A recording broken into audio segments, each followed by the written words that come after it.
Notre protagoniste se trouve dans un état pathétique, couvert de boue de la tête aux pieds et entouré de cochons dans une étable. Incapable de bouger ses membres, il essaie de regarder autour de lui, mais sa mauvaise vue le prive d'une vision claire. Cependant, ses narines ne le déçoivent pas et, en une seule bouffée, il peut facilement distinguer son environnement, de l'odeur des décharges de porc à un mélange d'odeurs de porcherie. Soudain, tous les cochons se mettent à courir et certains lui marchent dessus. Mais il oublie vite la douleur lorsqu'il aperçoit une fille. Les cochons sont excités car la présence de la fille signifie qu'il est temps de manger car elle apporte de la nourriture fraîche pour eux. Notre protagoniste trouve étrange qu'elle ne l'ait pas remarqué, affalée dans la boue, mais il espère qu'elle l'aidera. La jeune fille s'approche de l'endroit où il est couché. Il essaie de lui expliquer qu'il ne peut pas bouger son corps et lui demande de l'aider, mais il se surprend à grogner après cette phrase. Il lui parle un peu de lui, ce qui revient à dire qu'il est un otaku. Les irritations fréquentent les cœurs, mais il ne peut s'empêcher d'en lâcher une chaque fois qu'il essaie de parler. C'est alors qu'il entend la voix de la fille, qui réalise enfin qu'il n'est pas un cochon et l'assure qu'elle le sortira de la cabane. Le protagoniste est heureux qu'elle l'obtienne, mais il est étonné de pouvoir entendre la voix de la fille même si elle n'ouvre pas la bouche pour parler. Le protagoniste est étonné parce que, même si elle ne lui parle pas, elle sait exactement ce qu'il dit et, en plus, il peut entendre ses pensées. La jeune fille revient avec une planche de bois pour l'aider à sortir. Alors qu'elle le tire, le protagoniste se souvient qu'il était le prototype de l'homme scientifique, mesurant 174 cm et pesant 53 kg. Mais à la manière dont la fille l'a déposé sur la planche, il se rend compte que le destin lui a fait une farce cruelle et qu'il s'est transformé en cochon. Alors que le cochon dodu est allongé et contemple comment il a pu se retrouver dans une situation aussi pathétique, il essaie de se convaincre qu'il doit s'agir d'un rêve. Cependant, pour lui, le monde semble bichromatique, ce qui est l'un des attributs du cochon. Il s'agit donc bien d'un porc. Son esprit s'égare bientôt vers la fille, et alors qu'il essaie de se concentrer sur elle, il espère qu'elle est jolie. Il laisse bientôt sa perversité obscurcir son esprit, souhaitant jeter un coup d'œil sous sa jupe. Il ne s'arrête pas là et espère qu'elle est blonde et qu'elle va à l'école. La fille le regarde, choquée, et recommence à le traîner. Au bout d'un certain temps, il ouvre les yeux et se retrouve dans une chambre à coucher. Il pousse un soupir de soulagement, le cauchemar est terminé. Il accuse le foie de porc cru qu'il a mangé, après quoi il a souffert d'intenses douleurs d'estomac et s'est effondré sur le quai de la gare. C'est la dernière chose dont il se souvient et il suppose que quelqu'un a dû l'emmener à l'hôpital. Il regarde autour de lui et se rend compte qu'il ne s'agit pas d'un hôpital, et bientôt, la fille de tout à l'heure entre à l'intérieur. Elle semble hésiter et s'excuse de ne pas avoir pu le ramener à l'état humain. Le cochon ne comprend pas de quoi elle parle et descend du lit. Il se dirige vers un miroir et constate qu'il est toujours un cochon grassouillet. Le cochon se rend compte que la fille peut lire dans ses pensées, ce qui le rend nerveux. Pour le calmer, la fille se présente comme Jess, une Yetma ou la classe des servantes, qui s'occupe de la maison. Le cochon lui rend l'appareil et, avec un faux accent, lui dit qu'il vient de Tokyo, au Japon. Jess s'excuse de son ignorance et admet qu'elle ne connaît rien d'autre du monde extérieur que Mysteria. Voyant que le cochon a l'air confus, elle traîne une chaise près de la fenêtre et lui demande de monter dessus. Elle ouvre la fenêtre sur un champ verdoyant et explique que l'ensemble du territoire s'appelle Mysteria. Il se trouve actuellement dans la maison qu'il tire. Elle explique ensuite que les Yetma ont la particularité de porter des colliers d'argent, ce qui représente la valeur de la maison qu'ils tirent. De porter des colliers d'argent, ce qui signifie qu'ils peuvent communiquer avec leur esprit. Le cochon comprend maintenant comment elle peut le comprendre. Jess offre au cochon des fruits qu'elle a achetés, pensant qu'il a peut-être faim. Le cochon reconnaît qu'il a faim, mais pour un contact et non pour de la nourriture. Jess s'exécute et commence à lui caresser le dos, ce qu'il apprécie car son rêve de l'étape de l'Isekai Fantasy semble enfin devenir une réalité. Avec beaucoup de questions en tête, il regarde Jess avec lubricité et a un désir intense de l'emmener là, rendant le cochon plus swine-like. Jess confirme qu'elle a tout entendu et dit que pendant qu'il dormait, elle l'a brossé et a raccourci sa jupe selon ses souhaits. Elle s'excuse d'avoir été indiscrète. Cependant, le cochon pense le contraire et n'arrive pas à croire à sa chance d'avoir croisé le chemin d'une fille aussi innocente. Il pense que s'il voulait la voir nue, elle ne broncherait pas, et comme il le pensait, Jess commence à déboutonner sa chemise tandis qu'elle explique avec hésitation qu'il n'y a pas grand-chose à voir. Le cochon l'arrête à temps et lui demande d'écouter attentivement. Il loue ouvertement la taille de sa poitrine, expliquant que beaucoup préfèrent cette taille. Il ajoute qu'elle devrait se concentrer sur les choses qu'il veut lui faire comprendre. Le reste, ce sont des monologues qu'il veut qu'elle ignore. Il montre sa gratitude pour tout ce que Jess a fait pour lui et a même réalisé ses fantasmes, mais il pense que si elle continue ainsi, il perdra l'excitation. Après tout, elle n'est pas une fée qui existe pour réaliser tous ses désirs. Jess, elle, reste inflexible, alors pour la dissuader de voler le charme, il lui fait carrément remarquer que cela le gêne. Il pense à son rêve et imagine Jess comme sa jeune sœur. Il fantasme sur la sœur dévouée et douce qui mettrait de l'amour dans sa cuisine pour lui et, en même temps, sur la sœur qui le traite comme un porc mais qui lui prépare quand même son déjeuner. Il note mentalement que la seconde est préférable et la transmet à Jess. Il précise qu'il ne veut pas recevoir d'amour à sens unique parce que cela l'endetterait et qu'il n'a rien à offrir en retour. Il déteste ce genre de choses et lui demande de l'aider seulement quand il le demande, et il promet de faire tout ce qui est en son pouvoir en tant que cochon pour lui rendre l'appareil. Il n'hésite pas à dire que s'il est traité comme un porc et qu'il n'est aidé que lorsqu'il en a besoin, cela l'excite. Il poursuit en disant qu'il a l'intention de la voir sans vêtements un jour de pluie. Dès que Jess réagit positivement, le cochon lui rappelle qu'il s'agissait d'un monologue. Ces fétiches effrayants ont mis en évidence une chose, les otakus aiment être traités comme des porcs. Jess se promène avec un cochon, qui commence à fantasmer sur sa robe, la complimentant sur sa beauté. Elle demande alors au cochon de se rapprocher d'elle car il est loin. Il lui dit alors qu'il ne s'agit que de compliments et qu'il n'a aucune arrière-pensée, mais elle ne le croit pas car la description qu'il a faite d'elle est très crue. Elle se présente alors au cochon en lui disant qu'elle s'appelle Jess. Le cochon s'exclame de joie d'avoir enfin appris son nom et voit cela comme une récompense pour l'avoir tutoyé. Il lui dit aussi qu'elle peut l'appeler Monsieur Pig, mais qu'il aimerait bien qu'elle fasse plus attention à ce qu'il dit. Ils marchent tous les deux vers une ferme remplie de poulets. Monsieur Pig court vers les poulets pour les chasser, mais Jess l'avertit de ne pas le faire. Monsieur Pig explique qu'il ne peut pas s'en empêcher parce que c'est ce que font les cochons. Jess lui dit que s'il n'arrête pas de courir après les poulets, elle va le tourmenter et il tombe par terre en état de choc. Jess et Monsieur Pig entrent dans une pièce de la ferme et elle lui dit d'avoir un peu de patience avec elle parce qu'elle doit s'occuper des animaux de la ferme. Elle s'approche d'une armoire en bois, l'ouvre et y place un cristal orange. Soudain, la pièce s'illumine et du matériel de nettoyage apparaît, nettoyant les cochons qui se trouvaient dans leurs enclos. Monsieur Pig est surpris, car il n'a jamais vu un tel acte auparavant. Pig demande à Jess comment tout cela fonctionne et elle lui explique que dans la ferme, on utilise ce qu'on appelle des ristas pour s'occuper des animaux. Elle poursuit en disant à Monsieur Pig qu'il n'en sait rien puisqu'il est étranger au pays. Elle sort de ses poches des pierres de différentes couleurs et les montre à Monsieur Pig qui se tient devant elle, émerveillé. Jess lui explique que les pierres sont créées chaque jour par un grand mage et qu'elles sont ensuite distribuées à tous les habitants du royaume. Elle poursuit en lui disant qu'elles ont des pouvoirs magiques qui peuvent être utilisés à différentes fins. Elle explique que chaque couleur symbolise un don particulier, le jaune étant pour la lumière et le mouvement, le rouge pour la chaleur et les flammes. Monsieur Pig est émerveillé par cette découverte et demande à Jess combien de types de pierres sont créées. Jess lui répond qu'il y a principalement 5 pierres créées, la jaune, la rouge, la verte, la bleue et la noire. Monsieur Pig est surpris par le fait qu'une pierre noire soit créée car il pense que le noir a un mauvais attribut. Mais elle lui explique que la pierre noire sert à prier et que si elle est utilisée, elle peut provoquer un miracle que seuls les mages peuvent réaliser, mais seuls quelques-uns d'entre eux utilisent la pierre noire. Monsieur Pig essaie de comprendre pourquoi un petit nombre seulement. Jess lui répond que seule une certaine personne appelée Yetma peut utiliser la pierre. Elle poursuit en lui disant qu'à la maison des Kiltiri, les pierres sont utilisées à des fins médicinales, mais que tout dépend de la façon dont les Yetma prient. Elle lui dit aussi que la pierre noire ne fonctionne jamais pour les gens normaux. À ce moment-là, elle se rend compte que le nettoyage de la ferme est presque terminé et demande à Monsieur Pig de jouer dehors un moment. Il s'effondre sur le sol, attristé par le fait qu'elle le traite toujours comme un cochon. Jess et Monsieur Pig sont maintenant dehors, sous un arbre, et il se remet à rêver d'elle. Elle lui coupe alors l'herbe sous le pied en lui disant qu'elle ne se sent pas belle. Il lui dit que les belles personnes n'acceptent jamais la beauté. Ils commencent donc tous deux à plaisanter sur le thème de la beauté. C'est alors qu'un léger vent souffle et soulève la jupe de Jess, révélant ses cuisses.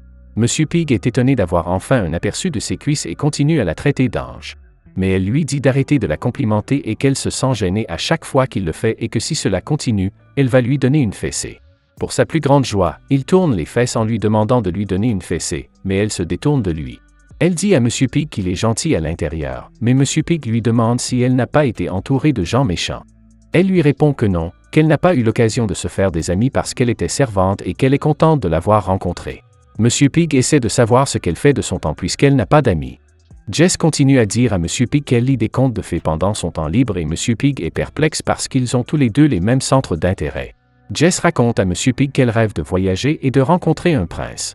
Elle est reconnaissante de l'avoir rencontré car elle a maintenant quelqu'un qui peut l'aider en cas de besoin. Monsieur Pig est touché d'être un bon ami mais lui demande si les gens se tournent souvent vers les animaux dans leur royaume. Il lui raconte alors l'histoire d'une guerre entre mages qui a transformé les gens en animaux. Monsieur Pig essaie de savoir s'il y a des mages en vie qui pourraient le ramener à l'état humain. Jess lui dit que dans leur village, il y a un mage qui a survécu à la guerre et que pour cela, il doit aller voir le roi. Monsieur Pig demande à Jess de l'accompagner et elle accepte en lui disant que si le roi entend parler de sa situation, elle est sûre qu'il l'aidera. Elle poursuit en lui disant que le fait de se rencontrer et de s'aider l'un l'autre doit être le destin.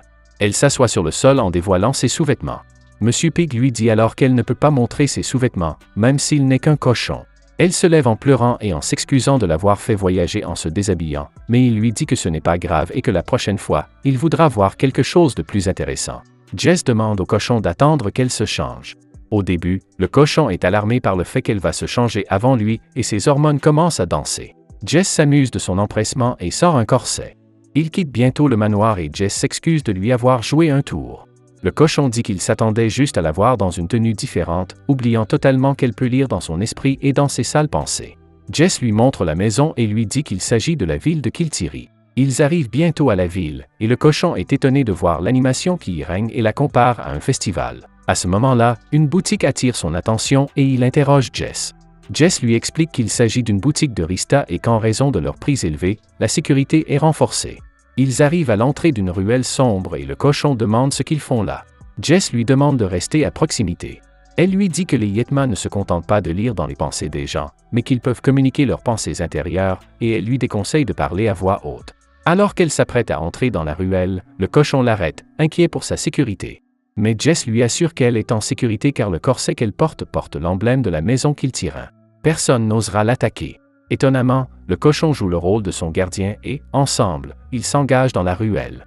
Un homme à l'air louche s'approche d'elle et leur propose de leur vendre 3 bouteilles de risté noir pour 400 gold. Jess est fauchée et demande combien pour une seule bouteille, ce qui, selon l'homme, lui coûtera 150 gold. Pendant que Jess vérifie sa bourse, le cochon se souvient que le risté noir est utilisé par les Yetmas pour prier et lui demande par télépathie combien il lui en faudrait pour une séance. Jess lui répond qu'il lui en faut un. Le cochon lui demande ensuite s'il reste du pouvoir magique après qu'un vœu a été exaucé, ce que Jess confirme. Le cochon lui demande de faire semblant de le poursuivre avant qu'il ne s'enfuit dans la direction opposée. Jess s'excuse auprès de l'homme, qui commence à s'inquiéter et court après le cochon. Il ne s'arrête qu'une fois sorti de la ville. Une fois qu'ils ont repris leur souffle, le cochon lui dit de ne pas acheter à cet homme. Il lui explique que ces ristas ne sont que des restes. Jess se rend compte que le type a commencé à agir bizarrement dès qu'il a vu l'écusson, mais elle n'a pas pu lire dans ses pensées. Le cochon suppose que l'homme fait attention à ne pas dévoiler ses mauvaises intentions en faisant affaire avec les Yetmas, qui peuvent lire dans ses pensées. Il pense que l'homme a réalisé qu'elle appartenait à la maison de Kiltirin et que s'il lui vendait quoi que ce soit, il se ferait démasquer et attraper. Jess explique au cochon qu'elle a l'habitude d'acheter du risté dans la boutique qu'ils ont vue en chemin, et qu'une bouteille lui coûte 600 gold. Comme cet homme a eu la gentillesse de l'appeler, elle s'en veut de l'avoir soupçonné. Le cochon soupire devant la gentillesse de Jess, qui l'emporte sur sa naïveté. Jess montre sa gratitude au cochon pour l'avoir aidé à ne pas se faire arnaquer. Le cochon est heureux de l'aider et lui demande d'être prudente, car toute personne qui offre une énorme réduction a généralement son propre profit en tête. Jess est vraiment reconnaissante de son aide et lui caresse gentiment le visage. Le cochon s'adoucit un peu et lui demande pourquoi elle voulait acheter des ristas noirs. Jess n'est pas encore prête à s'étendre sur le sujet. Le cochon admet qu'il ne pouvait pas la comprendre quand il s'est réveillé dans la porcherie, mais une fois qu'il s'est réveillé dans la chambre, il a pu la comprendre. Il se souvient qu'elle lui a dit qu'elle avait fait tout ce qu'elle pouvait et lui demande ce qu'elle a fait à l'époque. Jess s'excuse mais n'en dit pas plus. Le cochon reformule sa question et lui demande si elle a utilisé un risté noir de la maison Kiltirin sans permission pour le guérir. Et maintenant, elle est partie acheter un remplaçant avec son propre argent. Jess admet que tout cela est vrai et dit qu'elle vient d'être réprimandée pour avoir utilisé une rista jaune sans permission et qu'une rista noire de plus ne fera qu'empirer les choses pour elle. Le cochon soupçonne Jess d'avoir utilisé la raquette jaune sur lui parce qu'elle n'aurait pas pu le porteur seul jusqu'au 3e étage. Jess, au bord des larmes, s'excuse d'avoir entraîné le cochon dans ce pétrin. Le cochon se rend compte qu'elle est peut-être l'incarnation de la gentillesse et qu'il lui doit bien plus que ce qu'il ne pourra jamais lui rendre en tant que cochon. Il l'apaise en lui disant qu'elle n'a rien fait de mal puisqu'elle essayait seulement d'aider un humain qui s'était transformé en cochon. Ils retournent en ville et se tiennent dans l'allée opposée à la boutique de Rista. Le cochon demande à Jess si elle a déjà négocié, et comme on s'y attend de Jess, elle nie, disant qu'il serait terrible pour elle de faire subir des pertes à la boutique. Le cochon lui explique qu'il n'y a pas de mal à marchander puisque les boutiques font généralement des bénéfices. Elle accepte d'essayer et entre dans la boutique, où Kilin l'accueille par son nom. Le cochon communique avec elle, la guidant à chaque pas. Jess demande la rista noire, mais Kilin pense qu'un Yetma n'a pas les moyens d'en acheter. Il demande 600 gold. Le cochon lui conseille de dire la quantité qu'elle a et de lui demander de baisser le prix. Jess dit à Keelan qu'elle a 200 gold et le supplie de baisser le prix car elle en a besoin. Keelan refuse catégoriquement et soupçonne qu'elle ne l'achète pas pour la maison qu'il tire. Il se moque encore plus d'elle en lui demandant pourquoi il devrait faire une réduction. Le cochon s'étonne de ce comportement discriminatoire alors que Jess lui a dit que Keelan était gentil avec elle. Il se souvient que Jess lui a dit plus tôt qu'elle avait besoin de la Rista noire le lendemain avant de partir pour la capitale royale, sinon on la traiterait de voleuse. Le cochon est curieux de savoir comment les Yetma, qui ont besoin de la Rista mais n'ont pas d'argent, peuvent se l'offrir. De retour dans le présent, Jess propose de vendre le cochon ainsi que 200 gold à la suggestion du cochon. Keelan est réticent, mais Jess lui dit que le cochon fait beaucoup de tours. Keelan lui demande de lui montrer ce que le cochon peut faire. Jess se demande quoi dire et ordonne au cochon de danser. Le cochon est abasourdi pendant quelques secondes, mais il voit un tapis à motifs. Il imagine que les motifs sont les instructions d'un jeu qui lui indique la direction à suivre pour bouger ses membres. Il se lance dans un breakdance et va encore plus loin en faisant une pirouette. Keelan demande à Jess d'arrêter son cochon car il ne peut plus respirer tellement il rit. Le cochon s'arrête avec un grand final de pirouette et atterrit sur ses 2 jambes. Keelan est ravi et demande à Jess de garder ses 200 gold. Il lui donnera la Rista noire en échange du cochon. Keelan dit qu'il utilisera le cochon pour gagner de l'argent au festival ce soir-là. Jess propose de l'aider gratuitement et dit que puisqu'elle a élevé le cochon, elle veut le voir jouer. Il accepte d'arranger l'horaire pour qu'elle puisse voir le spectacle. Jess s'excuse par télépathie auprès du cochon et lui demande s'il va bien. Le cochon lui assure qu'il est sale, maigre, qu'il a 4 yeux et qu'elle ne doit pas le sous-estimer. Keelan remet à Jess une Rista noire et elle le remercie. Dès qu'elle est partie, Keelan met un collier au cochon et l'attache pour qu'il ne s'enfuit pas. Le soir, Keelan installe sa stalle et garde le cochon attaché à proximité. Le cochon réfléchit à un moyen de s'échapper lorsqu'il entend Jess et s'étonne de la voir en tenue de servante. Son cerveau passe immédiatement à l'état pervers et il commence à baver et à imaginer qu'elle l'appelle maître. Jess s'accroupit pour donner au cochon 2 grosses pommes qu'elle a achetées pour lui et l'appelle maître, ce qui donne au cochon une poussée d'adrénaline.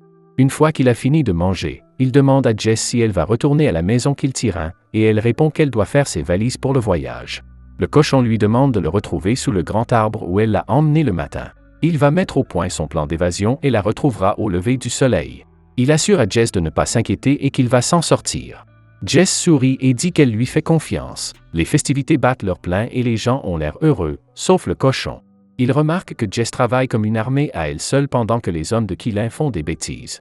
Le cochon décide alors qu'il est temps d'occuper le devant de la scène et de sauver Jess. Keelan annonce la création d'un groupe musical dont le cochon sera la vedette. Le cochon regarde l'immense foule et le trac le frappe comme une brique, mais lorsqu'il aperçoit Jess dans la foule qui l'acclame, sa gentillesse lui redonne de l'énergie. Dès que la musique commence, le cochon se transforme en tornade twerkante, faisant rire tout le monde.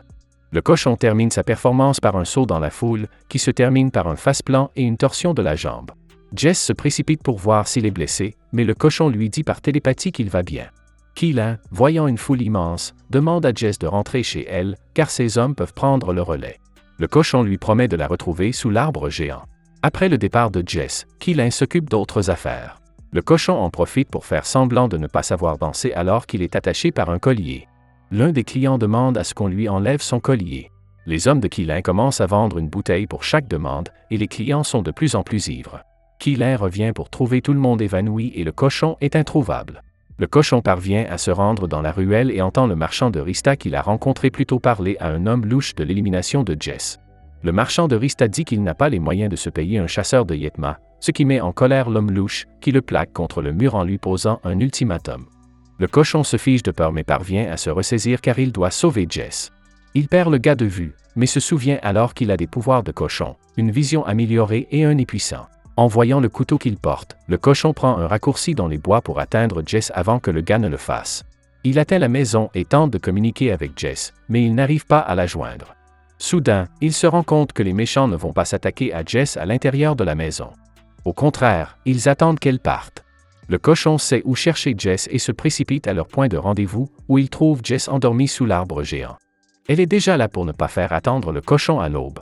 Le cochon est bouleversé et aussi agacé par le fait que les Ocatus tombent si facilement amoureux.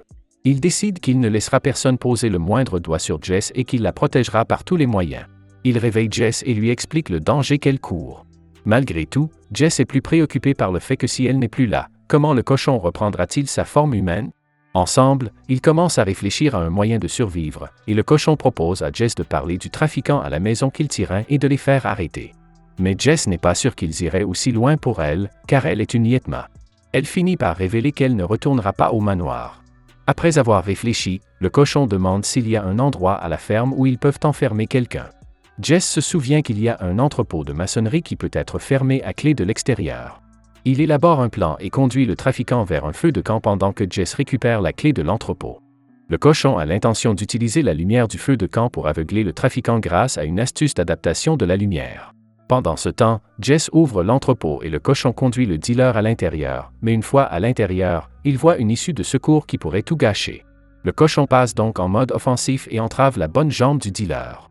Ce dernier se défend en frappant le cochon avec son sac, mais le cochon lui mord la jambe et sort de l'entrepôt en rampant. Jess verrouille rapidement la porte, piégeant le dealer à l'intérieur. Cependant, elle est choquée lorsqu'elle voit que le cochon a été poignardé dans le dos. Alors qu'il gît dans une mare de sang, il est reconnaissant du temps qu'il a passé avec Jess. Jess pleure, regrettant que le cochon ne puisse jamais voir son corps. Alors que le cochon perd de l'énergie, il réalise que mourir aux côtés d'une belle fille est bien mieux qu'une intoxication alimentaire. Le lendemain matin, étonnamment, le cochon se réveille allongé sur une planche tandis que Jess dort à côté.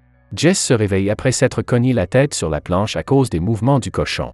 Elle lui explique qu'elle a utilisé la rista noire du dealer, contenue dans le sac que le cochon avait accidentellement tiré en se traînant, pour le ranimer. Jess, soulagée, le serre dans ses bras. Il se trouve dans une forêt au nord-est de la Kiltiri, et s'ils continuent à marcher dans cette direction, ils finiront par atteindre la capitale royale.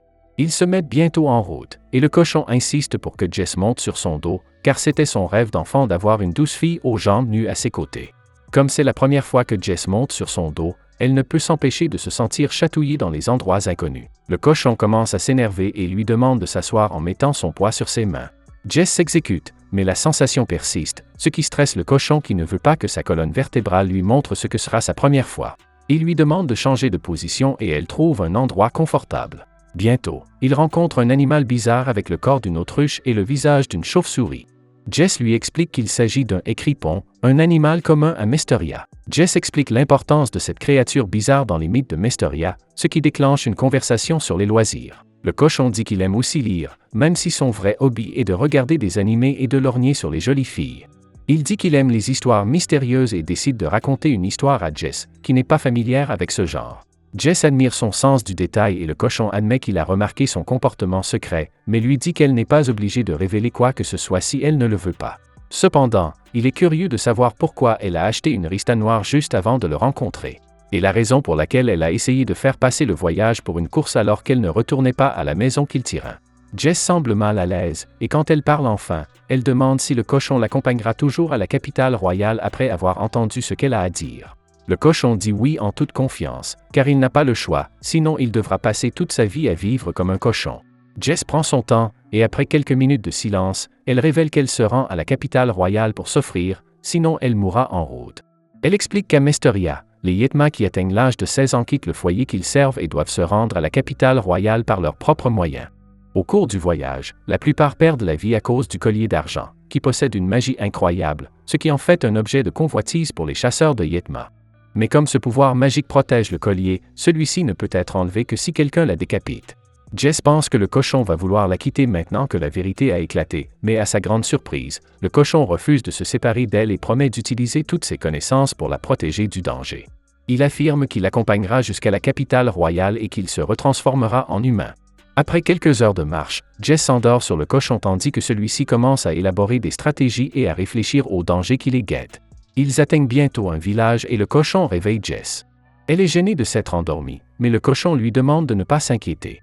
Leur premier objectif est de cacher son identité de Yetma, ce qui signifie qu'ils doivent cacher le collier. Elles vont donc au marché pour acheter un foulard. Lorsque Jess demande au cochon d'en choisir une pour elle, il pense qu'il est enfin temps pour son moi quadrupède et super vierge, qui n'a jamais eu de petit ami, de montrer son talent. Il choisit une écharpe verte et, ravi de son choix, Jess entre dans la boutique pour l'acheter. Alors que le cochon attend à l'extérieur, un homme blond avec un chien loup sort du magasin. Il s'éloigne après avoir constaté que le cochon le regarde. Peu après, Jess sort avec l'écharpe et l'air heureux. Il se dirige vers un restaurant, et le propriétaire a la gentillesse de lui offrir une serviette à la vapeur et un repas simple.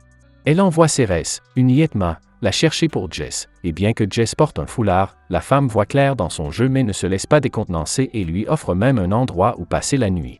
Elle demande à Jess si elle va à la capitale royale. Le cochon grimace devant Jess, confirmant avec désinvolture, mais Jess dit que c'est bon et pose des questions sur le collier accroché au mur. La femme répond qu'il appartenait à Ez, le prédécesseur de Cérès qui travaillait là. Elle explique à Jess qu'ils avaient l'habitude d'héberger Yetma, qui avait 16 ans, dans un couvent à Batsaz.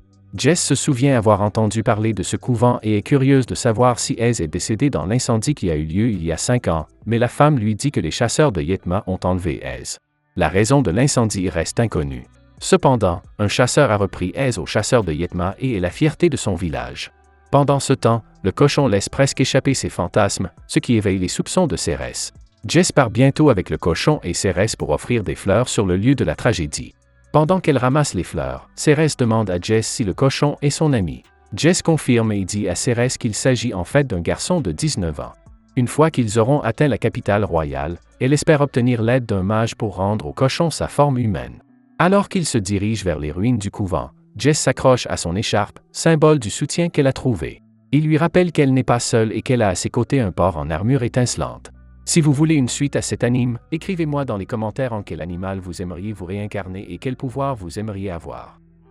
Merci d'avoir regardé cette vidéo.